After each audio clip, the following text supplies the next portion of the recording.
All right. Yes, I got to. The whole planet's talking about it, so I got to do one. I've been fighting this. I wasn't going to talk about it, but it's time that we talk about it just for a second, because there's some things that it's ready for prime time, and there's some things that it's not. And we're talking about AI generated content. So everybody's wanting to use it, and there are certain places that you can use it. It's absolutely fine.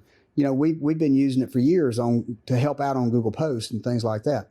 But now it is not ready for prime time. And when I say prime time, that is your website and certain places on your website. I think that it'd probably be okay in some areas, but Google is flat out right now saying it is still not okay to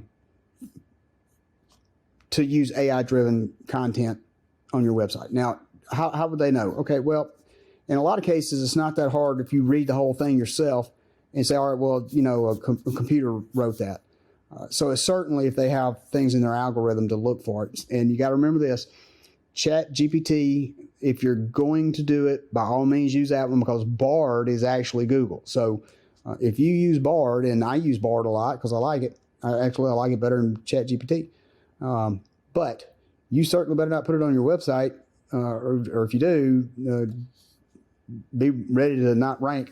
And it's not that Google is going to throw you down the rabbit hole and de-rank you. It's just that they're not going to rank you. They're not going to deem that content worthy of being in the top 10 or top 1 for sure. So where is it okay and not okay to put AI-driven content? So like right here, this is we want to talk about being in Baton Rouge, Louisiana. So everything is about roof crafters in Baton Rouge. We do not want AI-driven content on this page, because we got to rank this page. This page has got to rank. Our homepage, in some cases, it's going to be a ranking page. For us, we don't look at it to be a ranking page. It is in some cases, and we don't want it to. There is a page to rank for every major keyword and key phrase that's needed, like roofing contractor. And then, of course, you're going to be your modifiers, your near me, whether it be Baton Rouge, whether it be Houston, Texas, doesn't really matter at that point.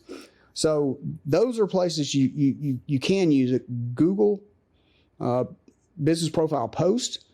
You do not want it here on your location pages, and you don't want it on your roof repair pages.